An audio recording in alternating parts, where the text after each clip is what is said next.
Welcome to the BAI show, Shane. Thanks, Benny. Thanks for having me. You're looking sharp as a tack. Oh, mate. Thank you very much. You're looking relaxed. Yeah, I'm feeling underdressed. No, it's all good. Hey, Shane, I obviously had the pleasure working with you when you were at Cohen Handler, and I've seen your career evolve in a really fast, positive way. I guess I just wanted to peel back the layers a bit, and I guess for my understanding as well, also the listeners, but just get a bit of an understanding around your career in real estate. 'Cause I know it doesn't stop at the buyer's agent mark. You've been involved in your own developments. You've done a lot. So I guess I wanted to kick off and understand, when did you get your first taste for property? Like that first beer, but when was it for property? Yeah, so it was when I was working at IBM at the time, IBM Australia, based here in Brisbane at the time. I'd moved up from Sydney. And it was really when I went to buy, I wanted to buy my first home. That's where the taste started. So I started researching and looking into, what I should buy, where I should buy, that sort of thing. And I think it was through that process where I started to see, the growth that people had achieved through buying and owning properties. And I was comparing that to my salary at IBM in terms of how often it went up and how much it went up. And I looked at it, I still remember looking at it going, oh, these guys paid, and I don't know what the numbers were at the time. They paid $140,000 for this house in, 1984, and now it's selling for, $580 or something like that, right? And I was like, wow, that's pretty amazing. That's good growth. I'm not going to get wages growth out of just being in a salaried type employment. I want to really look into this property thing.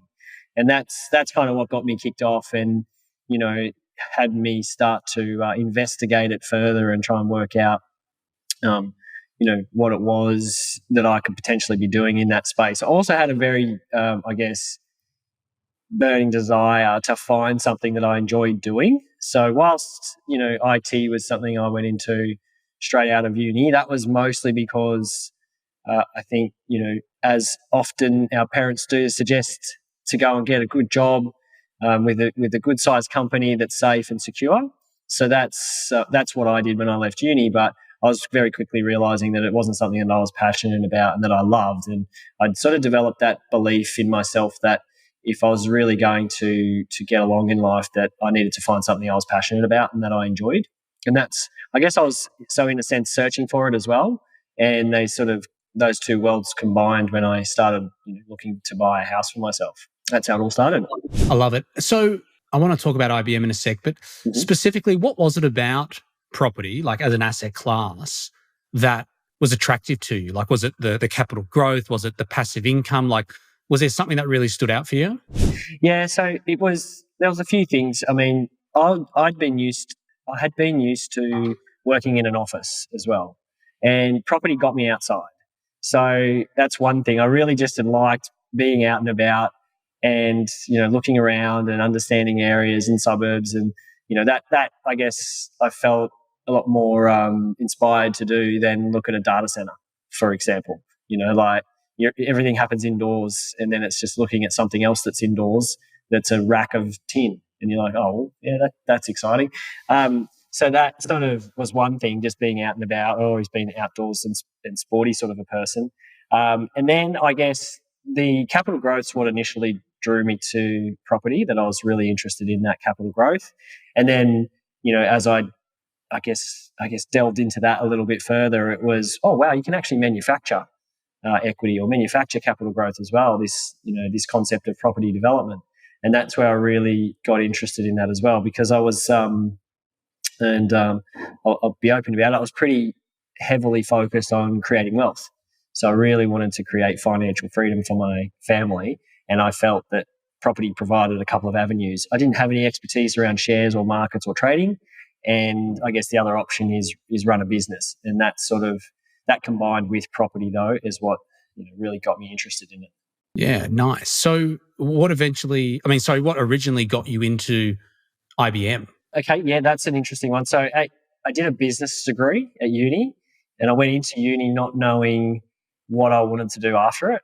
and it was just purely, an elective subject, which was uh, object-oriented modeling or something. I think it was. It was some form of programming right back in the day, and I really enjoyed it. And that does not make me a computer expert by any stretch of the imagination, but I quite enjoyed that, and I literally finished my degree, and I was online looking for jobs, and just decided to go for the biggest companies I could find.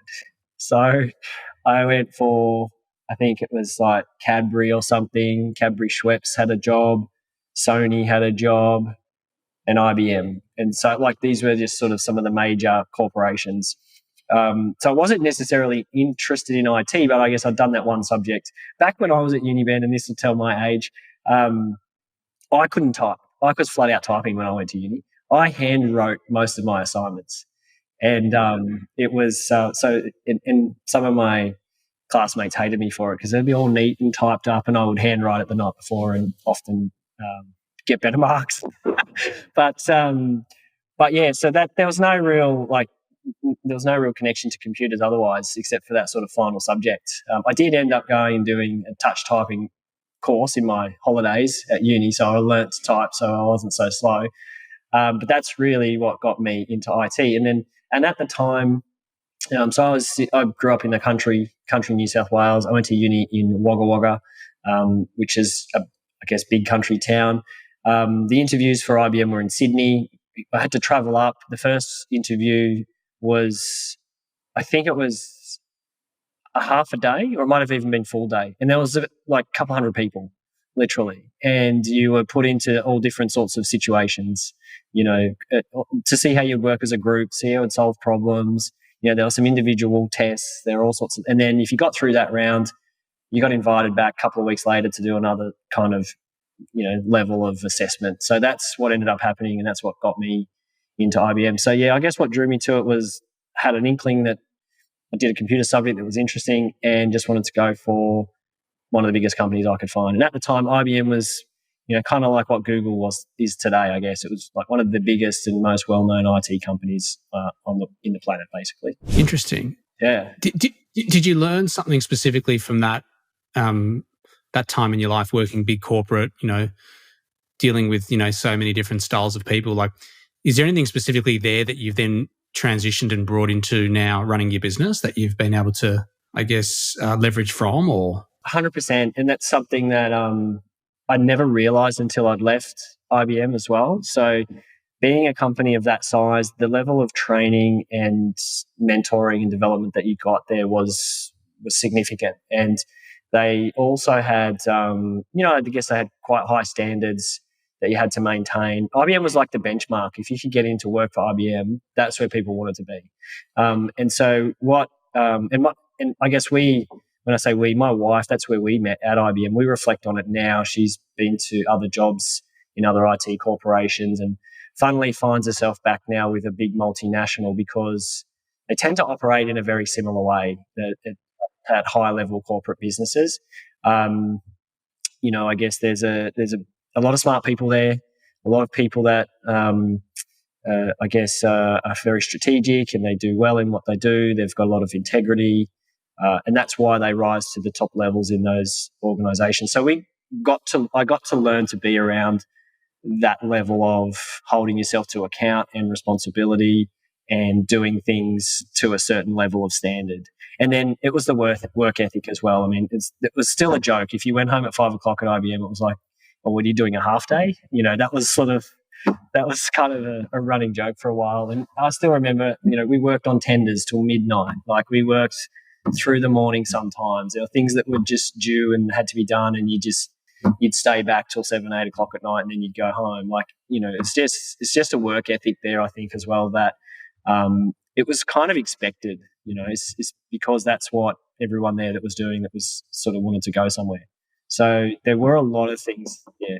Just the level of professionalism, the work ethic, I guess, like how to work in team. Like, you had to sell more internally at IBM than you did externally. Like, because I was in a sales and business development role, and to engage the troops, so to speak, you had to have everything lined up and organised, and I guess, understood. So you had to know who the decision makers were. You had to know when the decisions were happening, what the drivers were, and like all of this sort of, I guess, multi-tiered sales, I guess, strategy and understanding is what you had to bring back into the company, because to get everyone focused on a particular deal might cost a couple $100,000 in resources. If I've got to pull in a solutions architect and then an engineer and then all the different components to respond to a client requirement or to respond to a tender, or that can cost hundreds of thousands of dollars. So you kind of learn how to deal with multiple stakeholders and sort of manage that juggle as well, because all of our clients were larger corporations mostly. Like I worked with Brisbane City Council, Suncorp, Comalco, Queensland Rail, all of the major big companies in the city were all our clients, and none of those would just talk to one person and get a decision made. There were multiple tiers to I guess multiple stakeholders to have to understand and position and win over and learn about. So yeah, it was on reflection, I did learn a lot there. I did learn a lot. I was there for 10 years, so you would hope so. And yeah, with the role that you're in, it would have benefited you a lot with where you are now, with what you're doing. Yeah, I think so. It's it has just taught me that discipline, that business skill, just those little things of getting back to people, making sure things get done, and communicating, and all of those sort of little basics that we had to just do constantly. I think just create a good experience no matter where you are, type thing. Yeah, absolutely. And do you prefer now? I mean, obviously you're in a B2C selling environment. Do you prefer B2C versus B2B selling? Yeah, I do, because I guess it's different. You're having a different effect on someone's life, especially when you're buying family homes. It's a lot more emotional, or investment properties, obviously. But in the commercial world, it is less emotional. Sometimes the relationship has to go for a lot longer as well. So if you don't get along or it's not working, then it's not like you can just change it in 5 minutes. There's stakeholders and people that you might need to deal with for years on end in the corporate world. Whereas obviously with what we do, we tend to, buy fairly quickly for clients. And then you actually, I think, create a closer connection with those people, and in the future you buy again. But they're quite different in that sense, though. Yeah. Okay. I guess for the listeners, and we'll dive into this, I mean, for their benefit, I mean, you've been involved in a lot of development projects. You obviously went straight into development, from what I understand, and then obviously now you've moved into the buyer's agency space, which you've been in for a while. Yeah. But I wanted to zoom out a bit, and I guess if there was someone that was looking to get into development and now coming to you for advice, they'd never even completed a project before, and there was one lesson that you could give them not to do. Not to do, yeah, right. Yeah. Not to do, like something to be cautious of, just something to be cautious of. Maybe not to do, but something to be very cautious of when embarking on a development journey or even their first project. What would you share with them? Wow, that's a very good question. Let me think about that. I think probably where I go to straight away was where were some of the challenges that I had around development. And it does all really boil down to knowing your numbers at the end of the day. And so I think the key there, though, is that the numbers don't lie, but be careful where you get them from and who you listen to about them. That's probably the big lesson. So and be considerate of what stake that person giving you those numbers actually has in the process and what they have to gain. So there's very much a lot of different people that you'll need to gather information from in the development process. It is a massive coordination effort, basically. You're the central point and the glue for everything that has to happen. And you will feel like actually you think you're working for yourself, but you're not. You're working for everybody else, basically. You're working for the bank. You're working for, anyone else is invested in it. You work because you get paid last. You actually only get paid if there's money left at the end of it. And so the other professionals throughout the process, which there are numerous, engineers, surveyors, There's builders, there's various different contractors, you name it. There's a lot of different people to the party. I guess when you're getting the information that you need to get to pull all your numbers together, I would say make sure you get more than one opinion and probably just triangulate it. I used to this sort of act like a GPS thing. I mean, it sounds obvious, but there are points where you might start to just trust certain information or trust certain things that actually may not turn out to be close to what you expected. And so I think it's just know your numbers, stick to your numbers. If they don't quite work, nothing magical is going to happen to fix them.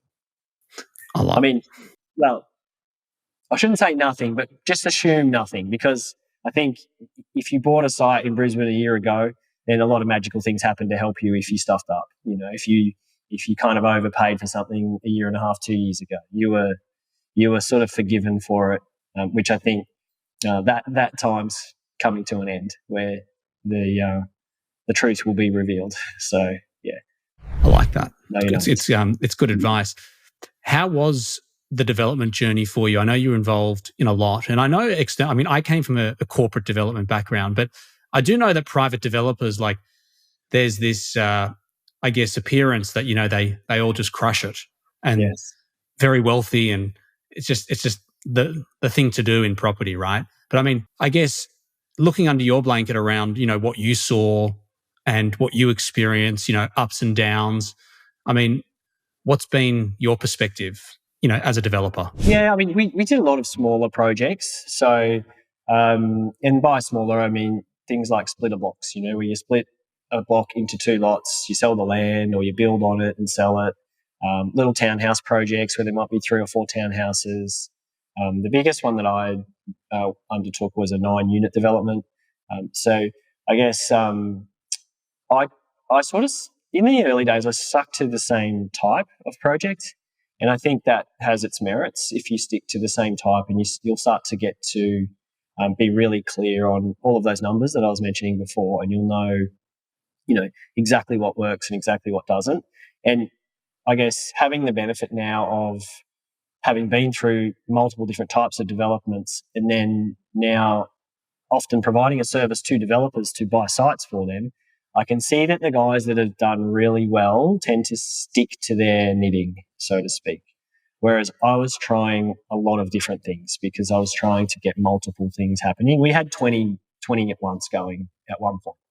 So 20 different developments of differing types. So one might be a subdivision with a reno of a house and a new house on the back. One might be a block of 4 townhouses. One might be 2 new home builds. And I think it is doable to have multiples like that going on. But the guys that I've seen do really well tend to just, they stick in their lane. They know what they do it well. They may sort of ratchet it up a bit, so maybe they're doing units and they start with a small pack of units and then they do, 5 or 6 of those and they get that right. And then they'll step up to a bigger set of units. Then they'll step up to a tower. Like, they're still sort of in the same vein, but they're just sort of growing bigger and bigger. So I think that was a big thing that I took out of it, was probably just to stick to a single type for a while, rather than try and do too many different things at once, and then get that down pat and then grow from there. So I think there's just a lot of merit in that. There's a lot of efficiencies that you can bring into that. And then there's, I guess you have your confidence built up. You understand all of the things that can happen, because there can just be things. Even I remember my first development that required a development approval. Because splitter blocks didn't require that. If they were already on 2 lots, you didn't have to touch council. Like, there were no council connections there, no council requirements. But then just stepping into the next level of development that required a development approval, which means it's got to go through council, and then it opens up a whole new world of things that you don't know that you didn't know. So now because I guess the other thing is I was never professionally trained in the space. Like, I never did property development at uni, or I did some courses here and there, but a lot of it I found out along the way. So I think if you jump too far and go straight into something new, there's just so many more unknowns. Whereas if you gradually jump, the unknowns are just a little bit each time, so that you can sort of weather the differences in there. And the other thing I guess I learned is that it never turns out like the FISO. So it just never does, never will. Don't try and make it. Always accept that something's going to go wrong, or something's not going to go the way that you expected it, and you'll never predict it at the start, but it will happen. Yeah, allow good contingency for fuck ups. Yeah, allow a good contingency, and that's sometimes not a cost thing. It could be a time thing. It could be a hurdle in an approval process. It could be, a rear neighbour complains about something. It could, you never know. Like, could be like I've paid to clean people's pools before. There's all sorts of things that come up where someone complains about X, Y, and Z. There's too much dust, and now my curtains need dry cleaning. Like, there's so many different things that can happen that you might not expect. That's interesting. So, what then led you to becoming a buyer's agent? Because from what I understand, and correct me if I'm wrong, you started a business originally on your own, and then you moved into working within, as I said, Cohen Handler, where I first met you. Yes. And then you subsequently started your own very successful business, which you run now. But where did that all start for you? When I first started, as I was still in IT, as I mentioned, met my wife in IT, and then we decided that we wanted to.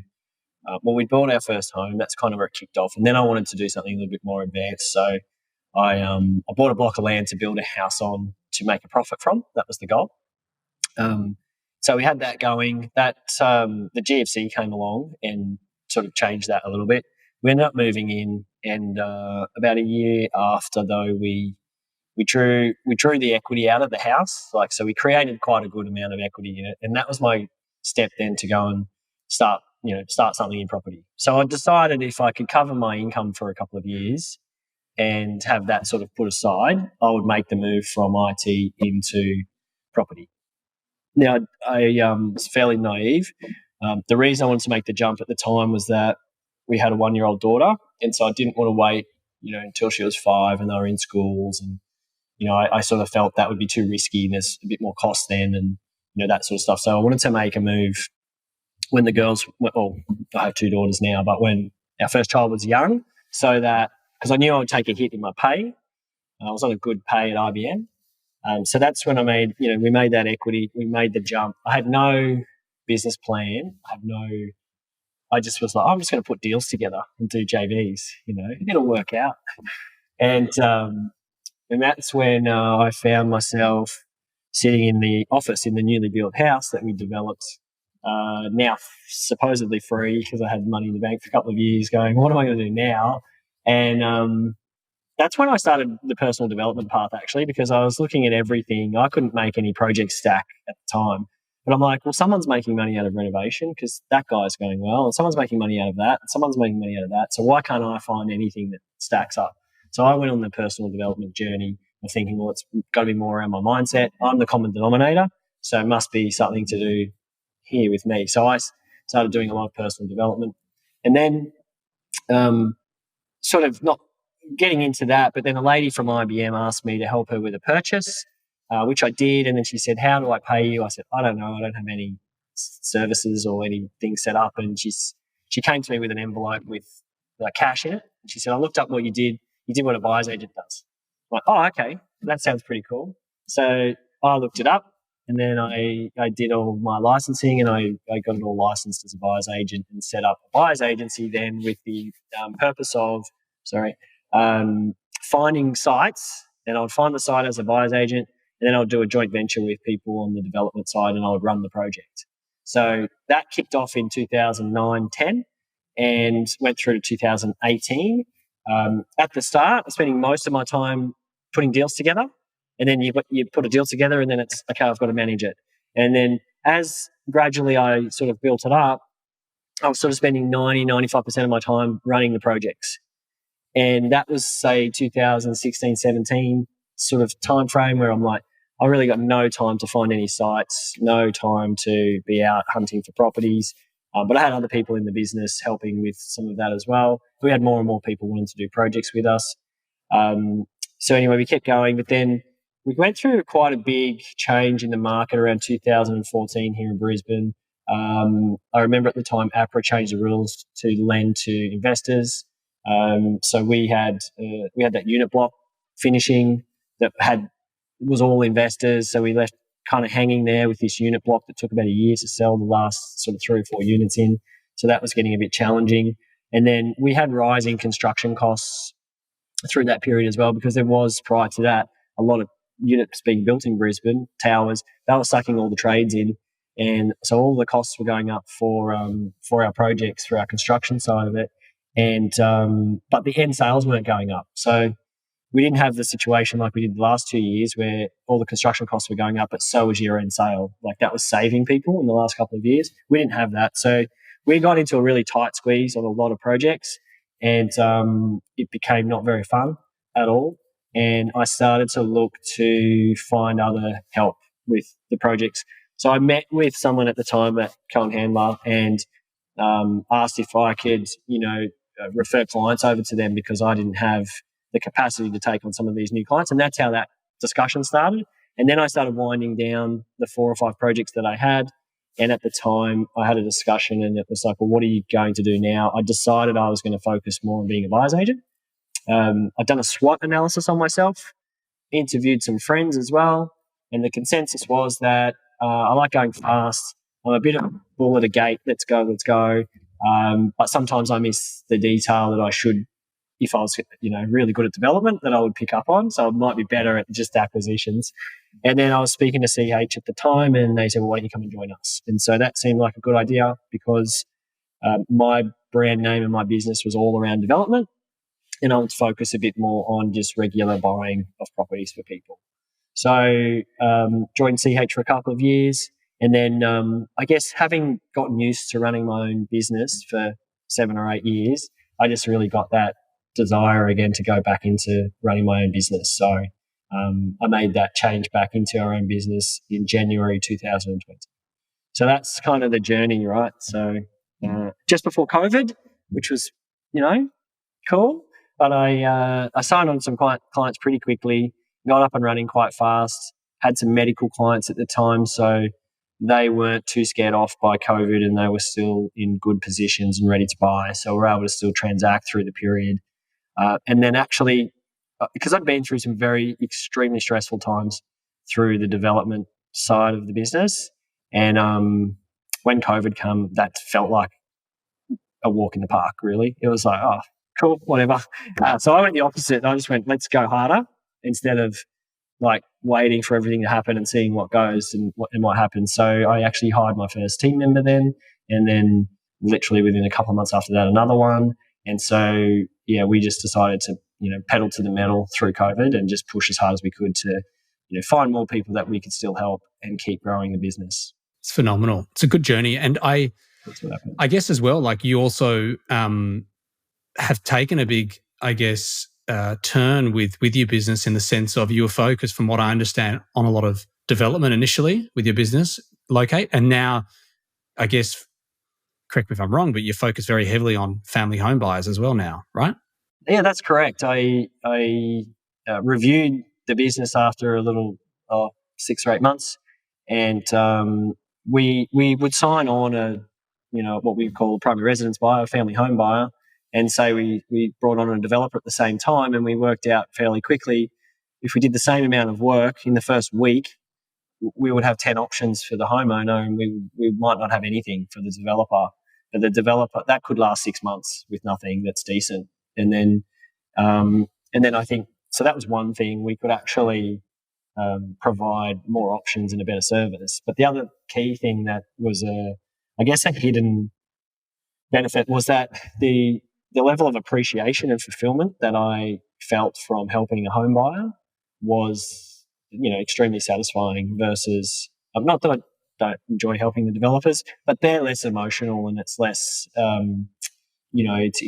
it's less exciting. I guess another project for those guys. It's great to help them. The homeowners, it's like, we've changed your life type thing. Like people are super grateful, and that feels really good, actually. So when you actually get used to that, and used to really making that phone call where you're congratulating someone, they've secured a home, and they sometimes cry on the other side, or yell and scream, and because they're so excited, that's a good feeling. So that's why I've moved over, and we're now around 80% primary residence. That's our core business. So Really enjoy That's it. fantastic. That's fantastic. So you obviously got dragged through the flames in the development, journey, which I think not only, obviously made COVID a walk in the park for you, but I guess it also prepared. I'm sure it's prepared you for this business venture and future business ventures for when things don't go right. 100%. And it, I think you can probably attest to this as well. I haven't met a business person yet who's doing really well, hasn't been through some kind of pretty major challenge at some stage. Well, I'm sure they're out there, but a lot of people, whether it's a stress or a finance challenge or a health challenge or something else, like there's typically quite a big challenge behind a lot of people's success. And I think that for me, it was definitely through that development stage where it was highly stressful. There was a lot of variables we couldn't control, and at the end of the day, it's kind of led me into something that I feel I'm better at. I see now when we do buy for developers, the guys that are professional at how good they are, like that, so fast and quick at getting scheduled and organised and all of that sort of thing. Whereas I would prefer to just go find the next deal. So, I've really felt that I've landed in the right spot, but definitely didn't feel like it at the time. However, the resilience that I'd had to build and the mental strength as well, and the ability to pick myself back up has very much helped me day to day in what we're doing now. And you draw upon that strength, and you also learn about places that you never want to go back to. So I think that's a big driver as well. Do you feel like you're in the right place now with your current business, just where you're up to in the, on the property ladder? Yeah, I think so. It's evolving, and I think there's things that so I've learned to be great at being a buyer's agent. That's fantastic. I think the next level is learning to be great as a leader and a person that can mentor and help others in the business as well, whilst maintaining the main focus of still being a great buyer's agent. So I definitely feel like I'm in the right spot, and I feel like we're evolving though. So we're growing still, and the skills that I need to learn and improve upon are also sort of coming up more and more.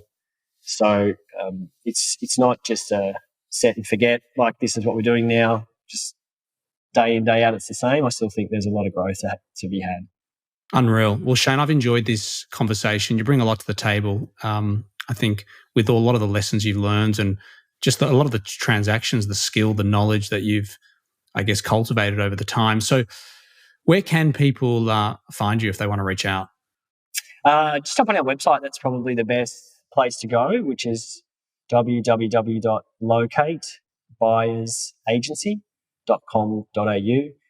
You can contact us there. There are a lot of resources on there as well, and you can get in touch that way, or obviously Instagram or Facebook. So if you just look up my name or Locate Buyers Agency, you can find accounts for both of us on those two channels as well. Unreal. Shane, wishing you a big 2023. Catch up. Thank you, Ben. See ya. Cheers. Bye.